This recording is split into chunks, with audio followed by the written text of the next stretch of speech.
Morning, everyone, and welcome to the IRCC Study Permit webinar. Shikhar, can you please confirm if I'm audible? Yes, Anandita, I can hear you. Yeah, thank you. Good morning to all the participants who have joined the webinar today. As you can see, we will be providing information about study permit processing during the current COVID-19 pandemic through our presentation. The format of the webinar will be a presentation, and then it will be followed by a round of Q&A. During the Q&A, we will be answering the most frequently asked questions over the chat throughout the duration of the webinar. And we will not be able to address any case-specific queries because we would like to provide information which will be helpful not just for one person who's asking the question, but for everyone else who might be in the process of applying for a study permit or are already in possession of a valid study permit. So for all your questions, I would request that you kindly type in the Q&A box of your panel and not in the chat box. We will not be able to look at any questions which come in through the chat box. So without any further ado, I would like to invite my colleague Shikhar Gupta, the Outreach Officer for IRCC Chandigarh, to start with the presentation for today. Shikhar, over to you. Thanks, Anandita. So very good morning, everyone. And thank you for tuning into our webinar on study permit processing during the COVID-19 pandemic. My name is Shikhar, and I'm the Outreach Officer at the Consulate General of Canada in Chandigarh. The target audience for this webinar are students from India who are interested in pursuing a Canadian post-secondary education. Before we begin, please note that the contents of this webinar are valid only as of today. For the most current information on IRCC processes and travel restrictions to Canada, please visit our website www.canada.ca/immigration. So let's begin. We know that international students make significant cultural and social contributions to Canada. They also generate more than $21 billion in economic activity. Since the onset of the pandemic, IRCC has implemented a number of temporary policy changes to support and reassure international students and designated learning institutions. The fall 2020 semester has by far the largest international student intake throughout the academic year, and this is fast approaching. The most recently implemented measures were introduced on July 14 and are aimed at this upcoming cohort. The changes will continue Canada's reputation as a premier destination for international students, and they will demonstrate the importance of international student program and the contribution international students make to Canada. We strongly encourage students to still consider studying at Canadian institutions, even if many DLIs have moved their fall 2020 semester to an online format. Moving on, our agenda for today will cover the following topics. Number one is that why you should consider studying in Canada. Next, we'll see how the application process works. Further, we'll see the restrictions to travel to Canada. Number four, we'll see exemptions to those travel restrictions. Fifth, we'll see the processing changes due to COVID-19, which includes a two-step review process, student direct stream, eligibility to work, authorized leave during studies, and the impact on the postgraduate work permit program. Then we'll cover some fraud tips, and last but not the least, what you need to know before traveling to Canada. We will end the presentation with a question and answer session. As Anandita has mentioned before, please use the Q&A box to send us your questions. We will go through them after the presentation.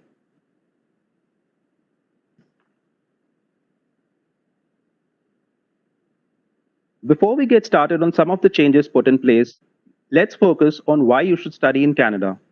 Number one, our world-renowned qualifications.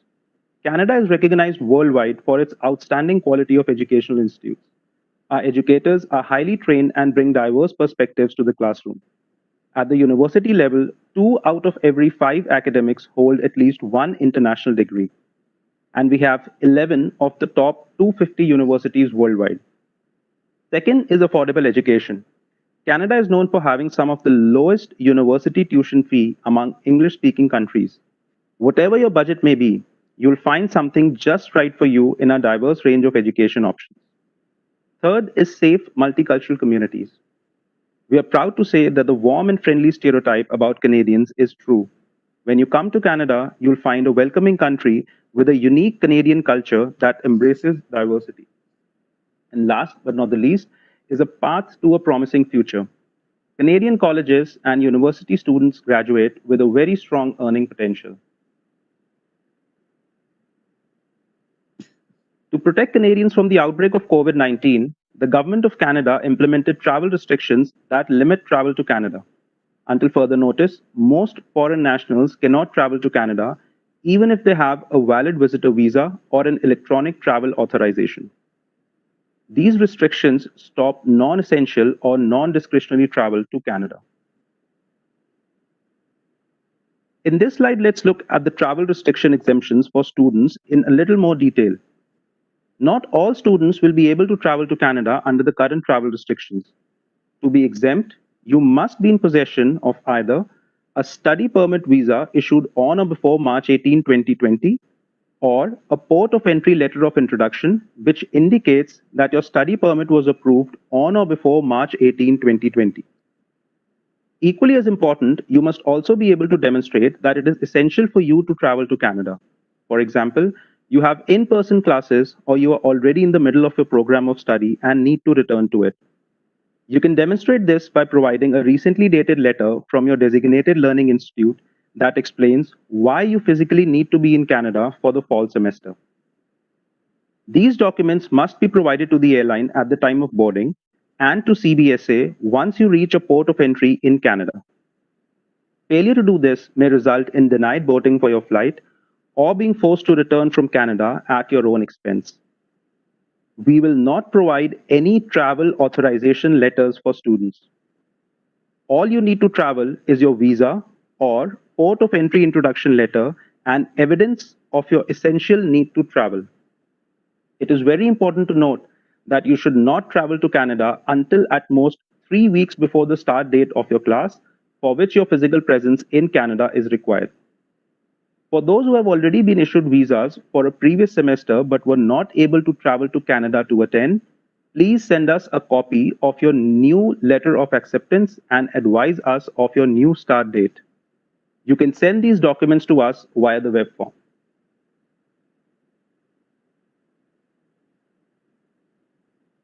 Now let's look at what processing changes have been introduced as a result of the pandemic. Visa application centers, also known as VACs, are currently closed. This means we are unable to accept any paper application submissions. As such, only online submissions are being accepted. On the IRCC website, we normally publish processing times for each of our missions for all our lines of business. Please note that these processing times are no longer accurate as there are processing delays due to reduced staff at the mission. That being said, IRCC is working very hard to process all visa applications in time for the fall 2020 semester. To do this, we need your help by submitting your application as early as possible and submitting all of the required documents as soon as possible. We are aware of many service disruptions that are causing delays in submitting a complete application. For example, we know that VACs remain closed. This means there is no mechanism to submit biometrics at this time. We also know that panel physicians are operating at limited capacity. This means that it may take longer for you to obtain an appointment to complete your immigration medical exam. We also know that some businesses and schools remain closed or are operating at limited capacity. This means that it may take longer for you to obtain the supporting documents you need for your application. All of that being said, we will not refuse any applications for non-compliance or failure to submit the requested documents at this time. This means you do not have to worry about the deadline specified in the request letter sent to you. However, note that we will not be able to complete the processing of your application until all required and requested documents have been received. So it is in your favor to submit these documents to us as soon as possible. The exceptions to this are the following three documents.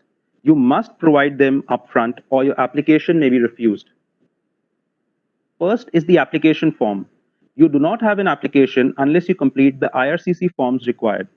Second is the fee. This includes both the study permit processing fee and the biometrics fee. Third is the letter of acceptance, also known as LOA, from a designated learning institute or DLI in Canada. This is mandatory for you to submit with your application. Please note that we cannot physically issue any visas until the WACs reopen because we have no mechanism for two-way transmission of passports between you, the client, and us, the visa office. We are, however, attempting to return passports for any existing paper files at the mission as we realize this is an important identity document for you. Any documents mailed directly to the mission will be returned to the sender. So please do not attempt to send your passports directly to us. Please wait for the WACs to reopen.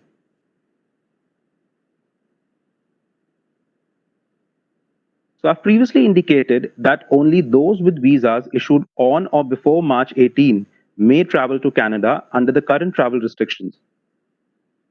The recently introduced measures address applications which have not yet received approvals as of March 18. Here are those measures. First is that if your program of study will qualify you for a postgraduate work permit, also known as a PGWP, and a part of your course, that is fall 2020 semester, has been moved to an online format because of the pandemic, the time spent on the online portion while outside of Canada will still count towards time on your PGWP. However, the online portion must be at least 50% or less of your entire program of study. This means you will still need to complete a minimum half of a program in Canada for all that time to count towards your PGWP. Second is that online study permit applications will be prioritized. A two-stage approval process will provide some breathing room for students who are not yet able to provide biometrics or medicals. The first stage is the approval in principle, also known as A.I.P. This is essentially the eligibility assessment of your application. If you receive an A.I.P approval, your online course time will count towards time for your PGWP. This means you do not have to wait for a visa to be issued. Stage 2 refers to the admissibility and final decisions on an application. In cases of approval, this results in visa issuance. Please also note that an A.I.P approval is not a guarantee of a visa. Stage 2 includes admissibility decisions. For example, you may be refused a visa despite having an A.I.P because you have failed your medical exam. This chart explains the process from start to entering Canada.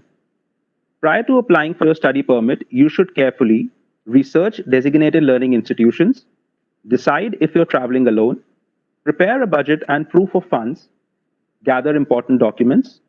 If you want assistance regarding the study permit process, please ensure that you seek the help of a certified immigration representative.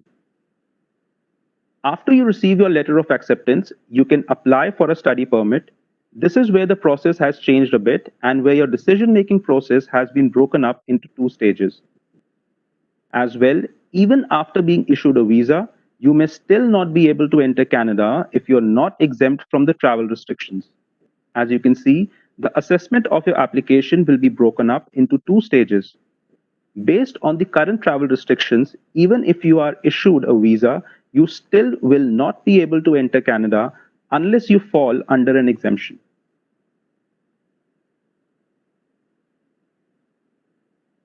So the approval in principle applies to applications which have not yet received a final decision as of March 18, 2020. It refers to the eligibility assessment of your application. Essentially, it means that even though you're still missing medicals or biometrics, you may still be able to receive an A.I.P on your application. The criteria for this assessment has not changed, neither the requirements nor how an officer makes that assessment. Here are the criteria. Number one is that you're a genuine student. This means you have demonstrated the academic and language capability through the submission of your previous academic transcripts and IELTS or TOEFL scores that you're able and qualified to complete a program of study in Canada. Second is that you have been accepted by a DLI in Canada. This means you've submitted a valid letter of acceptance from a designated learning institute in Canada.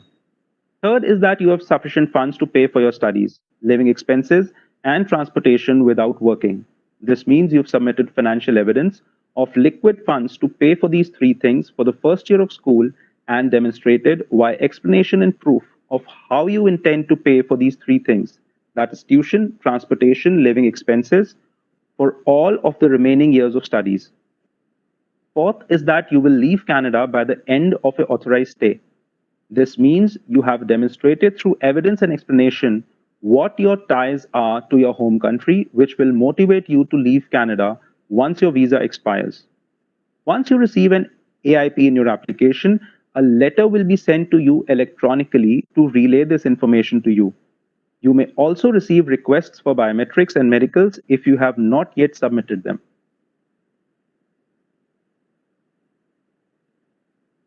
So this provides a list of basic documents required to receive an AIP for the SDS and non-SDS stream.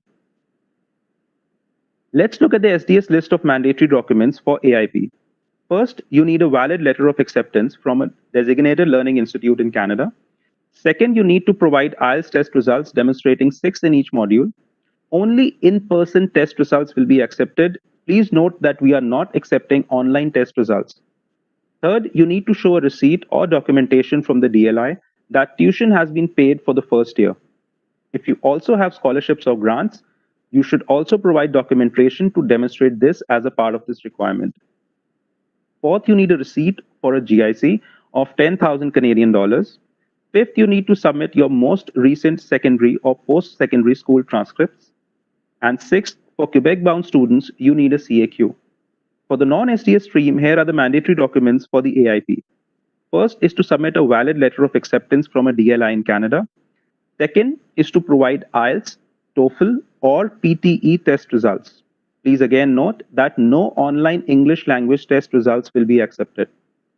Third is to show documentation that demonstrates you have in liquid funds and enough money to pay for tuition, living expenses, and transportation for the first year of school, plus an explanation and evidence of how you intend to pay for all of the remaining subsequent years of school without relying on working in Canada.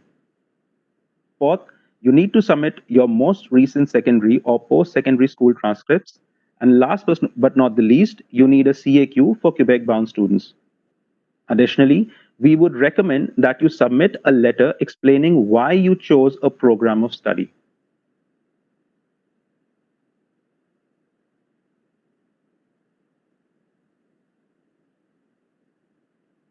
Admissibility assessments are made after AIP and before visa issuance. They include assessments such as medical, criminality, and biometrics, among other things. This means that you must provide biometrics, complete your immigration medical exam, answer all questions truthfully and completely. This includes declaring all previous visa refusals for all countries, providing all of a background history for the last 10 years, and being truthful about any previous arrests and criminal history. Also, it is very important to submit authentic documents only. It is important to note that the required documents to submit under SDS has not changed. We realize that due to service disruptions, you may not be able to submit all of the required documents to qualify under the stream. Examples of this may be upfront medicals, IELTS results, GIC, etc. If you're unable to submit a required document, for example, upfront medicals, your application will be moved to the non-SDS stream. Now, many of you may have questions about working in Canada and how the changes may affect your opportunity to be employed. So why is the postgraduate worker permit or the PGWP important for many students? Work experience provides a better opportunity to gain the language skills and work experience required to apply for permanent resident status in Canada. As well, Canada has some of the highest salary for workers. Additionally, if you decide to return to your home and work in another country, people who gain Canadian work experience are often able to demonstrate that they have the skills, knowledge, and critical thinking required to do the job.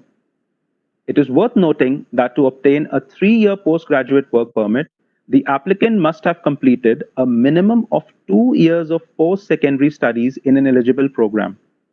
You can complete more than one program and combine their length to determine your PGWP length, but in that situation, each program has to be PGWP eligible, including being at least 8 months in length. This section applies to students who are already in Canada. Essentially, if a student switched to part-time studies or had to take a break in studies, for example, the spring-summer semester may have been cancelled due to the pandemic, they may still continue to work on and off campus, provided that they were previously a full-time student and authorized to work on or off campus pre-pandemic. For off-campus work, the maximum limit is still 20 hours per week during the academic session and full-time during regular academic breaks. For students who are in essential services, this could include jobs in the health sector, for example. They can work more than 20 hours per week up until August 31st. To qualify for this, they need a valid study permit, must currently be in academic session, authorized to work on or off campus, and must be working in an essential job. For those who are not yet in Canada, a common question we are asked is if you can go to Canada and work those minimum 20 hours per week while taking online classes for the fall semester. The short answer to this is no. I would like to remind you of what we discussed in the earlier slides regarding what students need to demonstrate in order to travel to Canada. Unless your physical presence is required for your studies in the fall semester, it is not essential for you to travel to Canada at this time. Additionally, only students with visas issued on or before March 18 can travel to Canada under the current travel restrictions.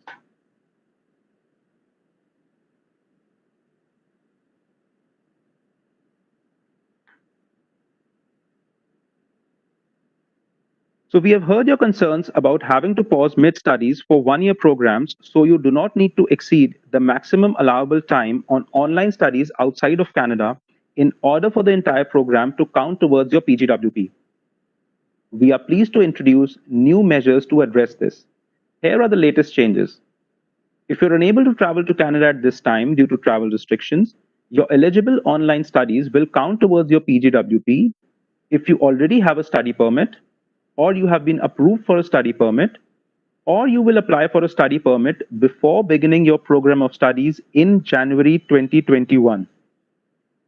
If you fall in any of the situations listed above, you can complete up to 100% of your program online while outside Canada if your program is between 8 and 12 months in length and you started your program of study between May and September 2020.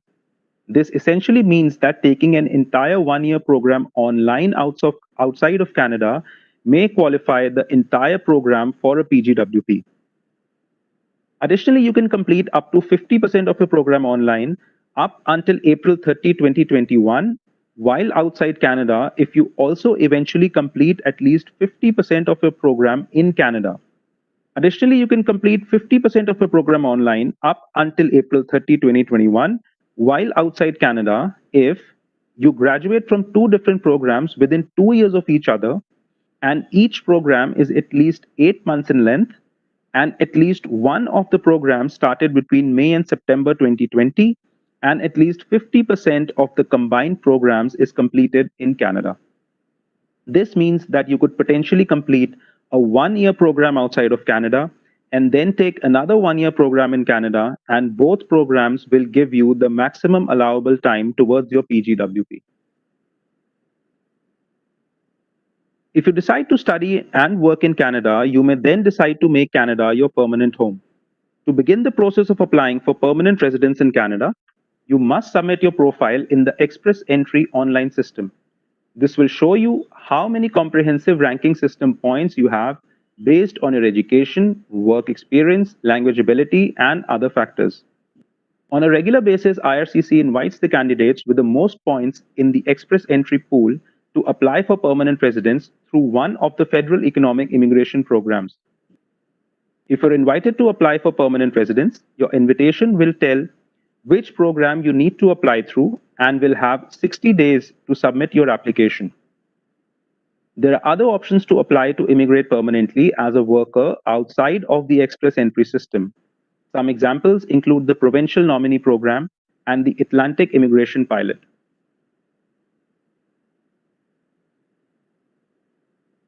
Let's look at the conditions that you must abide before air travel to Canada. The airline will require the following documents from you. First is your passport. Second is a valid study permit visa or a port of entry introduction letter issued on or before March 18. And third, Documents to demonstrate that your travel to Canada is essential. Failure to provide any of these documents may result in your being denied boarding. Additionally, you will be required to pass a health check performed by airline officials just before your flight. If you're showing any COVID-19 symptoms, you may also be denied boarding. If you are approved for boarding, please note that you must wear a non-medical mask or face covering upon arrival in Canada.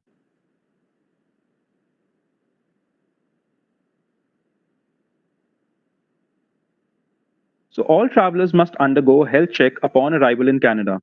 It is also mandatory that all passengers arriving in Canada must self-quarantine for 14 days. This means that all travelers must, number one, have a plan to self-quarantine for 14 days, confirm and provide evidence that they have a suitable place to quarantine. This means providing an address and explaining how they intend to self-quarantine if other people live at the same location. Third is to explain how you intend to respect that quarantine plan. For example, how you intend to receive essential items such as food. Please do not travel to Canada unless you have a viable quarantine plan. Failure to comply has consequences, which include a fine up to 750,000 Canadian dollars, 6 months in prison, or being deemed inadmissible, removed from Canada, and banned from entering Canada for 1 year. In this section, we want to inform you of various fraud activities and misinformation related to immigration applications. You may scan the QR code on the screen as I speak. First, it is important to protect yourself. We always say that if it sounds too good to be true, it probably is. You should never share your personal information with unauthorized agents. You should also never believe any claims guaranteeing you a visa. Each application is assessed on its own merit by a migration officer. Second are fraudulent websites and scams. Websites and social media accounts may claim to be from the Government of Canada. Applicants are tricked into transferring money for services that will never be provided to them. Please once again note that our official website is www.canada/immigration. Third are email scams. Please note that IRCC will never send you an email from a personal address like Hotmail and Gmail. IRCC addresses always end in .gc.ca or canada.ca. Fourth are telephone scams. Please note that IRCC will never ask you for any sort of payment by telephone. Fourth are unauthorized agents. Examples of authorized agents include members of law societies in Canada, members of Chambre de Notaire in Quebec, and members of ICCRC, which is a regulatory body for immigration consultants in Canada. You do not have to use an agent to submit an application, but if you do choose to use one, make sure that they are legally authorized to represent you. You may visit our website for more information. With respect to agents, we understand that many schools use education agents to recruit students. This is perfectly acceptable as long as their activities are restricted to recruitment. This means that they should not be providing any immigration services or advice unless they are also an authorized agent. For more information, here are the many ways to connect with us and find more information. You can see on the screen the website for IRCC, the website for the High Commission of Canada in India, our social media handles on Facebook and Twitter by the name of Canada in India, and our YouTube channel where you can find many important videos on frauds and some other important tips. So this brings us to the end of the presentation. Now it is over to Anandita to answer your questions, which you've posted in the Q&A box. Anandita, over to you. Thank you, Shakil. So, while answering the questions, what I will be doing is I will try and group them based on the different categories. And as mentioned at the beginning of the webinar, I'll try to answer first the most generic queries, which will be the information for which will be helpful for all participants here. So, with this, I begin with the first question, which will be about the category of these questions will be on essential travel. So the first question is, how do I demonstrate that my travel to Canada is essential if I have never lived in Canada? We would ask you to consult with your designated learning institute to determine if your entry into Canada is essential. If your entry into Canada is essential, the institution should provide you with a letter clearly outlining why you must be in Canada. Neither IRCC nor the High Commission provides travel authorization letters for students. The next question is, I am a student in Canada who traveled to India in March. I was not able to get a return flight after the lockdown took place. Can I travel to Canada now? The answer to this is yes. An essential reason to travel to Canada is if you were previously living in Canada and are returning home. The next question is something which is very relevant for a few students in India, and a lot of people have asked this on the chat as well. My Wi Fi is not reliable from outside Canada, so can I enter Canada to study? Every student's situation is unique. It is important for you to consult with your designated learning institute regarding options for studying online. If your internet bandwidth is not suitable, you should look at different options such as upgrading your Wi Fi. Unless your DLI advises you that in person attendance is essential, you cannot enter Canada at this time. The next question is, what if my DLI does not provide online courses and requires me to be in Canada, but I received my approval after March 18th, 2020? In this case, you will not be able to travel to Canada under the current travel restrictions, even if your DLI requires you to be in Canada. In this case, you should consider deferring your studies. The next question is, can I still go to Canada and work 20 hours a week off campus if my classes are online? The very short answer to this is no. If your classes are online, you would not have an essential reason to travel to Canada. The next question is, I was not allowed to board the aircraft leaving for Canada even though I have a valid study permit issued before March 19. What should I do? The final determinations to allow a traveler to board an aircraft is made by the airline, often in consultation with the Canada Border Services Agency. It is your responsibility to have documentation that clearly shows that your travel to Canada is essential. Now I will be moving on to the next category of questions, which also seem to be quite a few, regarding the two-stage assessment process which is currently in place. So the first question that I'll be addressing is, what documents must I submit before September 15th, 2020 to be eligible for the two-stage processing? There are three mandatory documents you must submit.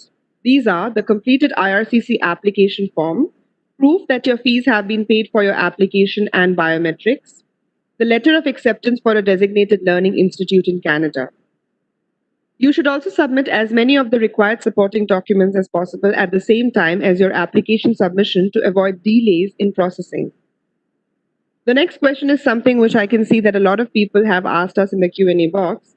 Is the two-stage processing available for winter 2021 start dates? No. The two-stage processing will only be for programs that start or have started in the spring, summer, or fall of 2020. The next question is, how do I obtain approval in principle? Is this the first stage of approval?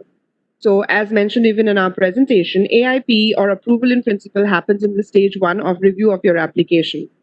A.I.P is granted when an officer is satisfied you are eligible, will abide by the terms and conditions of your study permit, and leave Canada after your authorized stay.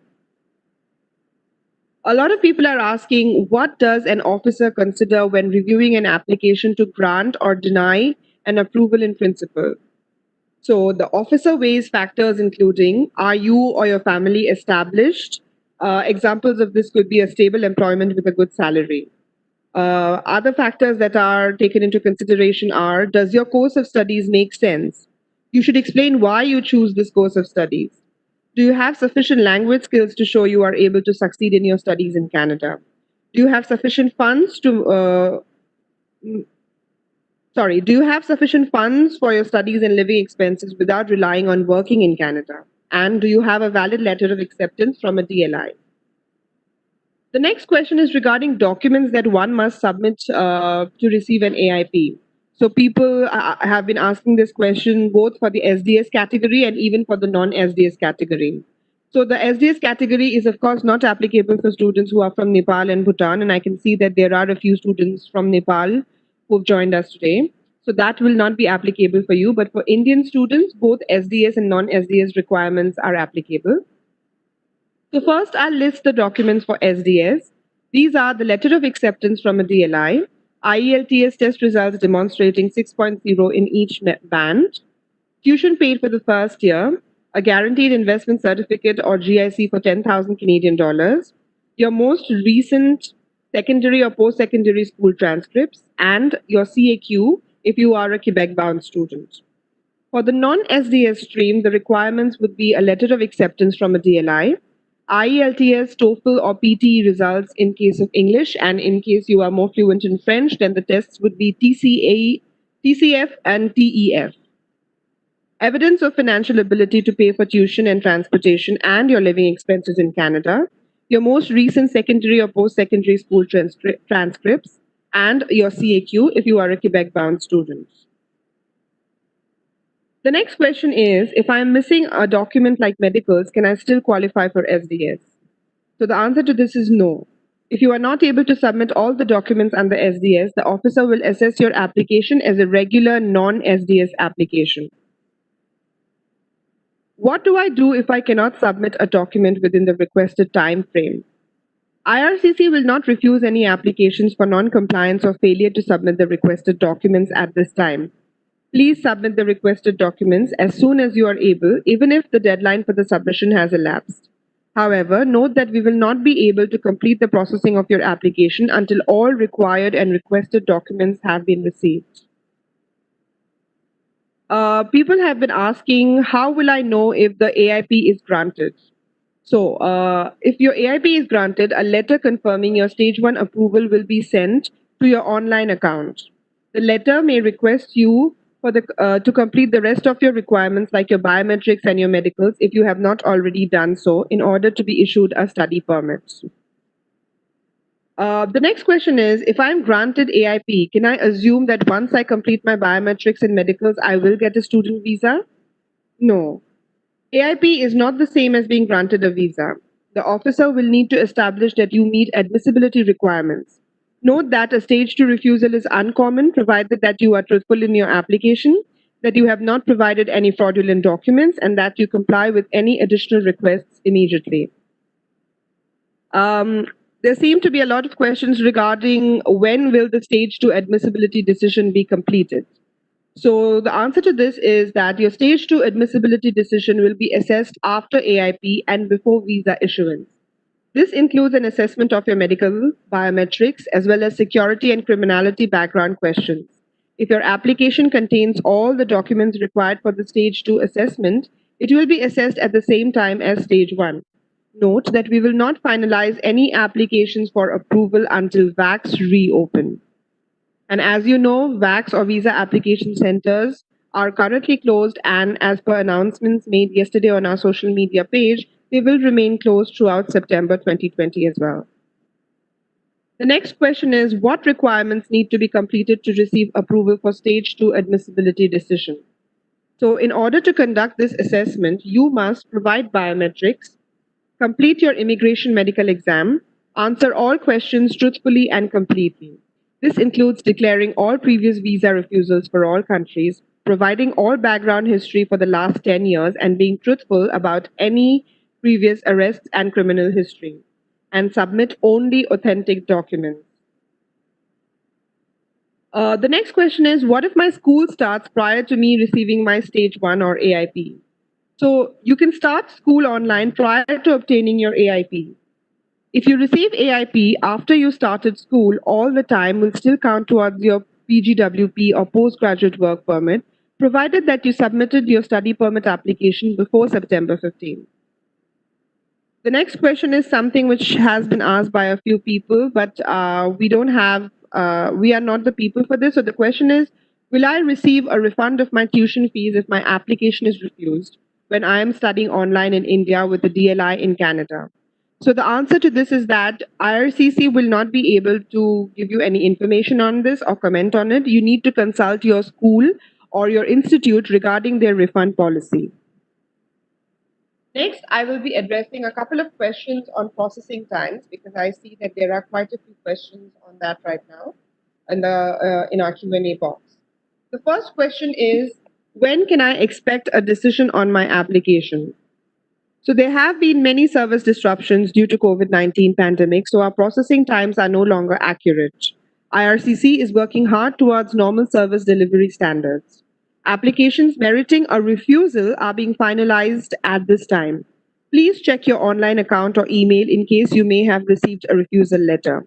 For applications to receive visa approval, these will not be finalized until VAX can reopen.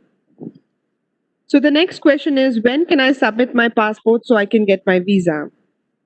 So the answer to this is that you will have to wait for VAX to reopen to submit your passport for visa issuance. At this time, please do not send your passport to the High Commission of Canada. We cannot accept passports at this time. If you send your passport to the High Commission of Canada, it will be returned to you at your own expense without a visa. Moving on to a few questions on language tests. So the first question is, can I submit a language proficiency test result that I completed online? If my school has accepted my result for my admission, is this sufficient? So the answer to this is no. IRCC does not accept results from online language tests. There are no changes to the language proficiency assessment score requirement. The recommended tests are still IELTS and TEF or TCF for French. Test scores from Duolingo or IELTS indicator or any other online language test will not be accepted for any immigration application purposes, including for study permits.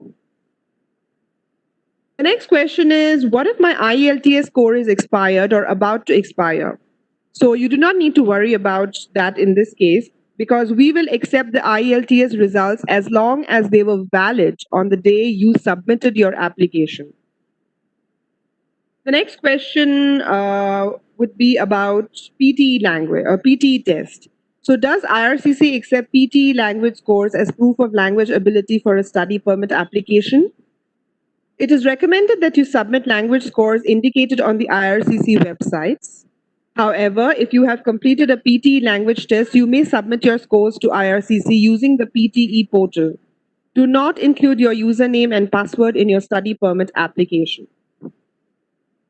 Next, I will be addressing a few questions on deferring your studies. So, the first question is, my application is still pending. What happens if I defer my studies to a later semester? If you choose to defer your studies, ensure that you submit a new letter of acceptance using the web form as soon as possible so we can update your file. The next question is, I received approval of my study permit but deferred my studies. How do I extend my visa? In this case, you will need to apply for a new study permit with updated information because extensions of study permits are only granted to students who are already in Canada. And the next question is something which seems to be very common given the current scenario. People are asking if they can defer their studies after they receive an A.I.P. The answer to this is yes. However, you must submit your new LOA from your designated learning institute as soon as possible. If you change your course of study or decide to study at a different DLI, the officer may reassess your stage 1 approval in principle decision. Next question is next series of questions is on a topic which is very popular, especially with the recent announcements which have been made to it. The postgraduate work permit or PGWP. So people are asking what percentage of my studies can be online to be eligible to obtain a PGWP. The online portion must be of 50% or more of your entire program of study.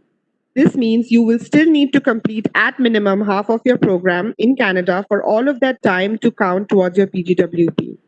The total program of study is calculated based on the number of courses completed in Canada. The next question is, I have already completed 50% of my program online prior to the fall semester. Can I still obtain a PGWP? So the answer to this is that if you started your program in the spring or summer of 2020 and have already completed 50% of your program online, you need to make one of two choices. You can either continue to complete the remaining 50% online. This option means that none of your academic time will count towards the PGWP. Or you can defer your program of study so that you can do the remaining 50% in person in Canada. This option may qualify your entire program of study towards a PGWP. The next question is, do we have to wait for A.I.P for courses to count towards PGWP? The answer to this is no. As long as you submitted your study permit before September 15th, the entire fall semester will count towards the PGWP, even if you receive your A.I.P at a later date. Note that you still have to meet other eligibility criteria for a PGWP. The next question is, can I switch from full-time to part-time studies, and will this affect the duration of my PGWP? So for the fall 2020 semester, you must be enrolled for full-time studies for that time to count towards the PGWP. For winter, spring, and summer 2020 semesters, the duration of your PGWP will not be affected if you become a part-time student because your DLI cancelled or delayed classes due to public health measures. And now I think there's just one question regarding the next topic, which is about accompanying dependents of prospective students. So the question is, I submitted an application for my dependent along with my study permit application. Will they be processed at the same time? Yes. Applications for your spouse or your children, or if you are a prospective student, will be processed at the same time. You must provide financial documentation to show how you will be able to support your dependents without working in Canada. Let me just take another question which seems to have come in and which is also around this topic. So the question is, can my dependents travel with me to Canada if they have temporary resident visas and I have a study permit? So, to be exempt from the travel restrictions, temporary resident visa holders who are immediate family members of study permit holders require a letter of authorization from IRCC in order to travel to Canada. A request for authorization to travel can be made by sending an email, and I think the email was shared in Chickman's presentation. But because the email address is quite long, I will be sharing it with everyone over the Q&A chat box right after this part, and you can take a note of it and copy it for future use. And in the email, you need to add the following information. So the information is documentation showing that they are an immediate family member of the study permit holder, that why they need to travel for an essential purpose to Canada, and you also have to share their file number, name, and date of birth. So with that, I come to the questions which seem to have been coming in most frequently throughout the presentations and even now during the Q&A in the Q&A box. And now I would like to invite Ms. Jackie McLean, who is our Client Service and Exceptional Case Unit Manager, as she will answer a few questions which seem to be a little more specific. But please do listen in because you might also find this information helpful. So, Shakir, would you take over the questions for Jackie? Thank you. Yeah, sure. Thanks, Anandita. Hi, Jackie. Can you hear me? I can. Can you hear me? Yes, I can, Jackie. So, Jackie, I think Anandita has answered pretty much a lot of questions, but just a few, I think, which have not been addressed. So, the first question is that can I go to some other country apart from India to give my biometrics? Yes, you can. We're actually getting this question quite often now, and a lot of people who have US visas are asking whether or not they can travel to the United States to complete their biometrics. I believe some of the offices in the United States are open to accept biometrics. However, what I would caution you on is the fact that because you're doing your biometrics in another country does not necessarily mean that you will be able to submit your passport and that you will be able to get it in time from the visa office in the US. So if you're going there to complete your biometrics, I'm assuming that you will, at that point in time, want to submit your passport to have your, to get a decision right away. And I'm not sure that that would be available to you because the processing times are not accurate on the website. So if you're going to the US anyway, yes, you can complete your biometrics there. When you come back to India, the VACs will remain closed for the month of September. So again, even if you complete your biometrics, at this point in time, the visa application centers are not accepting passports, and we're not accepting passports to place that counterfoil into your passport. So even if you do your biometrics, it doesn't necessarily mean you're going to get a visa. I hope I've made that clear. Thanks, Jackie. So the next question is that I've applied my study permit for the January 2021 intake. Only biometrics is pending in my application. Could you please clarify how my application would be considered, whether in the two-stage approval process or a full approval? So the ones that are considered for a two-stage approval process are for spring, summer, and fall of 2020. So if you've applied for the winter session, it is not the two-stage process, regardless if you've applied before September 15th. Thanks.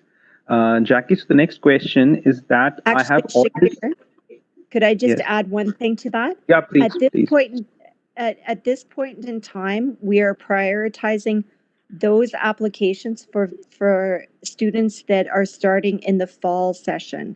So those are the ones that we're really prioritizing right now. Right. So, Jackie, the next question is that I have already received my A.I.P. Can I now apply for an open work permit for my spouse? You can. You could have applied for an open work permit for your spouse at the same time. We encourage you to do it in the order of which institute you're going to be studying at, who you're going to bring with you, if you're studying alone or if you have family members, and then you submit your application. So that's what we recommend, because what we like to do is see what is your full plan of going to studying in Canada and whether or not your dependents will remain in India or will they be going with you. What the visa officer considers when giving your approval is, do you have sufficient ties to your home country? One of the ties to your home country is that you have family members there. So now that your family members are planning on going with you, that does weaken your ties to your home country. So we strongly recommend that if it is always your intention to travel with your family members, please submit the application at the same time. Thanks, Jackie. So the next question is, why are passport requests being given instead of the A.I.P. for people with incomplete biometrics? Actually, Shakir, can I just go back to that first question about the study permit and the A.I.P.? Certainly. You should, to be clear, you should wait until after you obtain the study permit before your spouse is eligible for an open work permit. Sorry, I just wanted to make that clear. Yeah. Next question. The next question is, why are passport requests being given instead of the A.I.P. for people with incomplete biometrics? So can you repeat that just once more? Yeah. So what the participant is trying to say is that instead of giving an A.I.P. for applications with incomplete biometrics, why are passport requests being given? So passport request letters are not being given to people who have incomplete biometrics. So I'm not totally sure of the question, because what we're focusing on right now is approval in principle, and then after the visa application centers reopen, we will look at the stage 2 when we will request the passport for the visa to be the counterfoil to be put into the passport. Right. So, Jackie, also for the next question, I would leave it up to you to answer it or not, because I don't think we have yet reached the second stage processing in study permits. So the question says that why students are getting rejections after getting the A.I.Ps. Maybe you just want to touch upon the reasons why a student may be rejected, because I don't think we've reached the second stage processing as of now, as far as I know. That is correct. And so the reason for why you would receive a stage 2 refusal is based on your admissibility.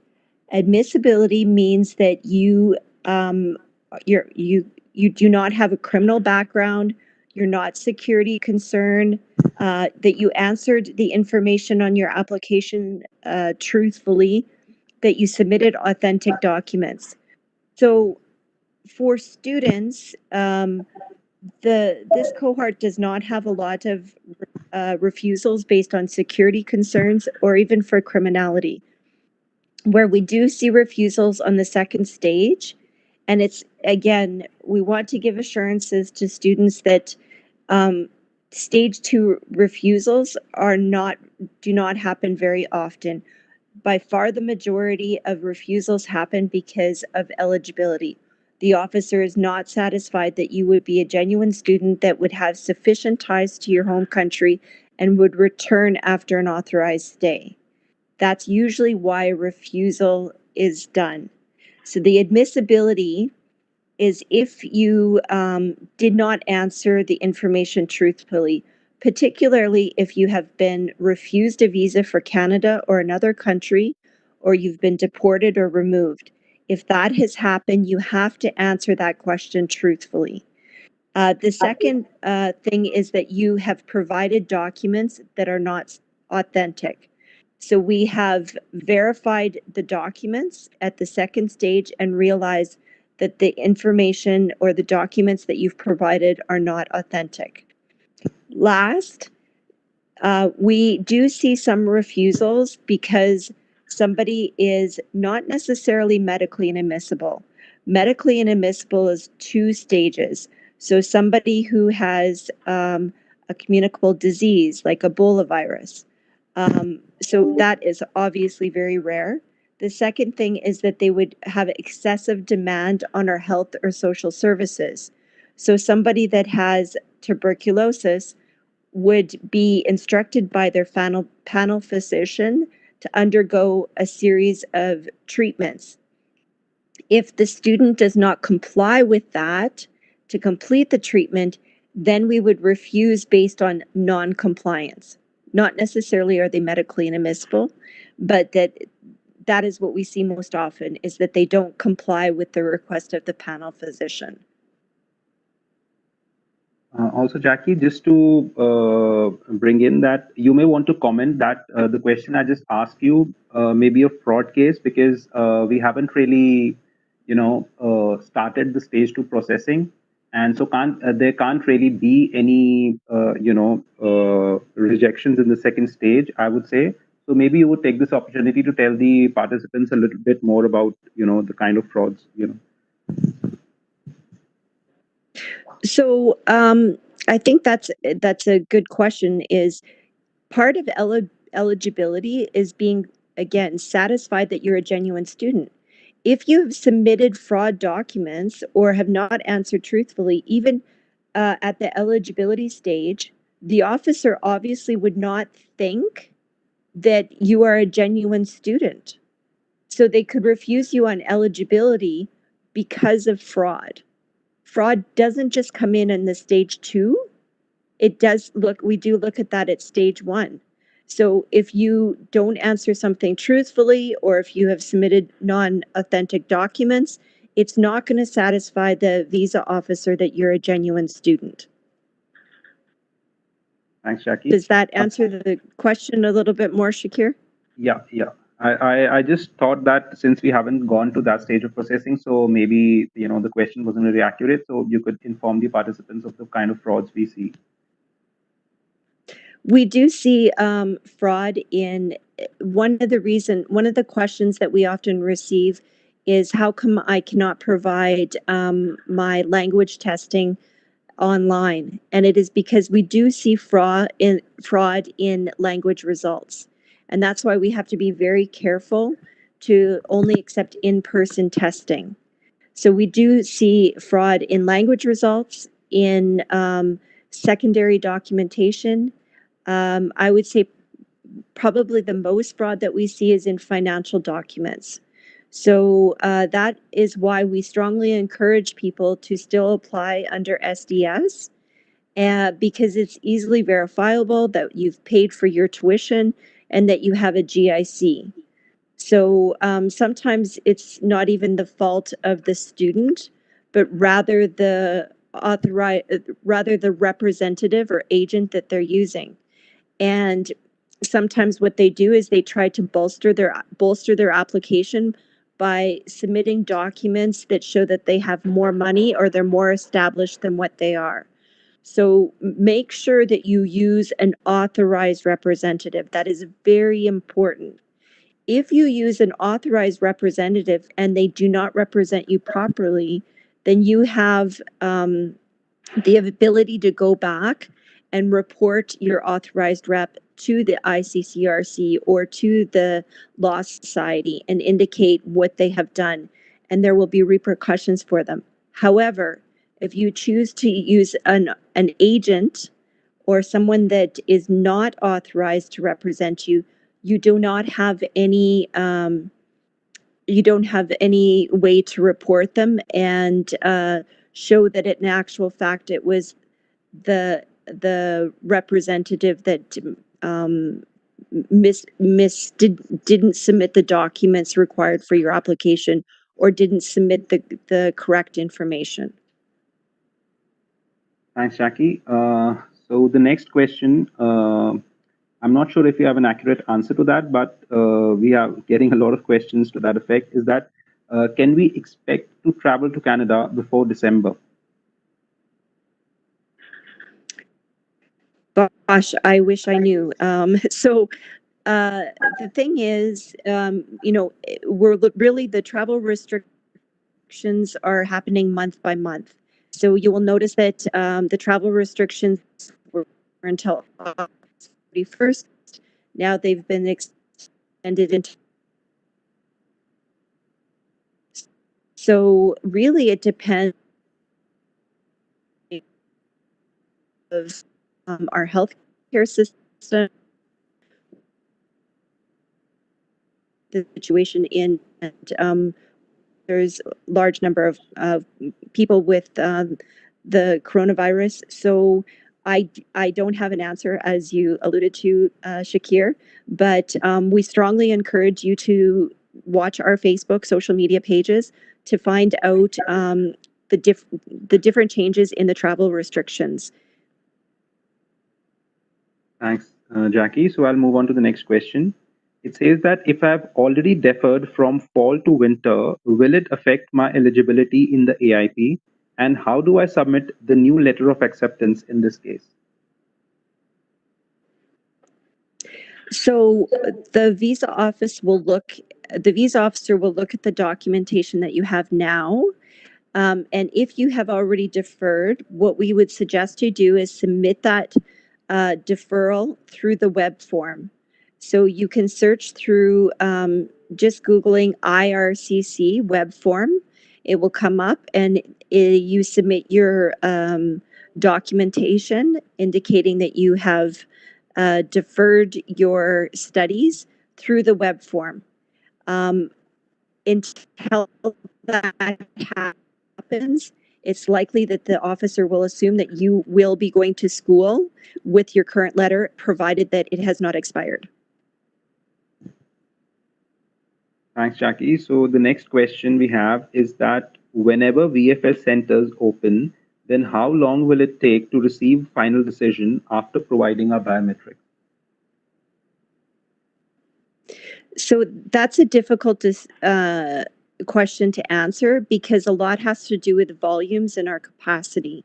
So I can't give a definite answer on that. It will also depend on the priorities at the time.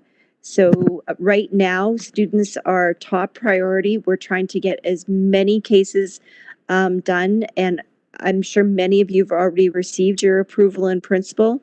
And we'll acknowledge the fact that over the last couple of weeks, we have decisioned many cases. So once that has been done, we will move to prioritizing second stage approvals. Thanks, Jackie. So the next question is that if my classes have already begun and I get my approval in principle at a later stage, so will the time between when my classes started and when I got my A.I.P be counted towards the PGWP? Yes, it will. That's an easy one to answer. Yes, it will. Thanks, So you Jackie. can start studying. I know some, I've been watching the questions come through during the webinar, and I know there's a lot of questions about DLIs asking people for their approval and principal letter prior to allowing them to study. And so that's why we are prioritizing it. But you can absolutely start studying without that approval and principal letter. Right, Jackie. So the next question is that I applied for student visa under SDS for fall intake and then I got my approval in principle. Later, I deferred it for the winter intake. However, the university increased the tuition of first year by 500 Canadian dollars. Will this application will now be processed under the SDS if I do not pay the balance 500 Canadian dollars? Okay, so after you receive your approval in principle, the if you decide to defer or if the DLI changes the tuition fees, it really doesn't affect your second stage of approval. You should still submit the letter indicating that you're deferring your studies through the web form. But what the officer will be looking at is, do you continue to meet eligibility requirements, and now do you meet admissibility requirements? So I can't really comment about the increase in fees because I'm assuming that is something you're going to have to talk to your DLI about. Perhaps I'm missing part of the question, so hopefully that has answered it. Yeah, it has, Jackie. Okay. So we'll move on to the next question. It says this question again we get pretty often is that can a full-time student who's studying online work full-time in India? Yes, I always found that this is an interesting question. So obviously we cannot and will not, what you do in India during the time that you study is completely up to you. What we strongly recommend, though, is that you make sure that your studies are the priority because we want to make sure that you're successful in your studies. However, if you're the super student that can work and study at the same time, then you're more than welcome to do so. Thanks, Jackie. So maybe we can take one more question. It says that is September 15 the last date for providing approval in principle? Yes, at this time, September 15th is the last date. All right, Jackie, thanks for answering the questions. And I think that would bring us to the end of the FAQs. Would you like to give some closing remarks, Jackie? Just that, again, I know that there's a lot of anxiety amongst students. You've invested a lot of money. You had plans, obviously that have been derailed because of COVID. Many people have experienced a lot of anxiety and unrest due to the pandemic. And we're doing our best to be able to look at options in order for you to still consider Canada as a place to study. And we hope that even though it wasn't what you envisioned to happen, that you will still consider the experience worthwhile in some ways, I think the online studies is a good thing, because it allows you to learn about the educational system in Canada while you don't necessarily have to go through some of the other integration problems that students face it with moving to a new country. So again, even though what you may not have envisioned, but we still hope that your school year will be successful. And thank you for still considering to choose Canada. Thanks, Jackie. So I would like to thank all of you for joining us for today's webinar. I hope the information provided was helpful to you. Once again, please note that the contents of the webinar were valid only as of today. For the most current information, you can continue to follow us on our social media handles as well as visit our website for all the latest updates. Thanks a lot for joining us. Have a good day.